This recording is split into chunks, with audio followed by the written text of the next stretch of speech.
મારફતથી તમને કહેવા માગું છું કે હાથાઓ અને સમસાઓ બનીને કલ અમારે એવા સંગઠનને યુવાનોને માનસિક તોડવાનું કોશિશ ન કરતા. મેં કાશીરામ સાહેબને વાંચ્યા છે, જ્યારે જ્યારે સમાજનું હાસું પ્રતિનિધિત્વ કરવા નીકળ્યા હોય એ પ્રતિનિધિત્વને બદનામ કરવા માટે દુશ્મનો એ સમાજના લોકોને હાથા બનાવીને સમસા બનાવવાનું કામ કરે છે.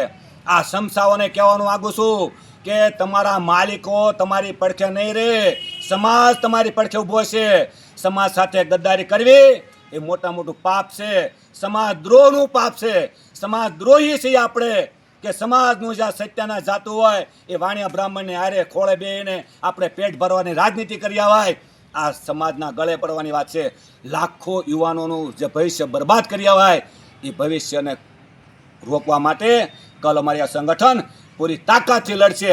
કોઈના બાપથી બી એના રજથી લડશે. હું કોળી છું, કોળી સમાજ લોહી છું અને મારામાં અસલ કોળી છું, એટલે હું કોળી સમાજ માટે લડું છું, લડવા માગું છું, મારવા માગું છું.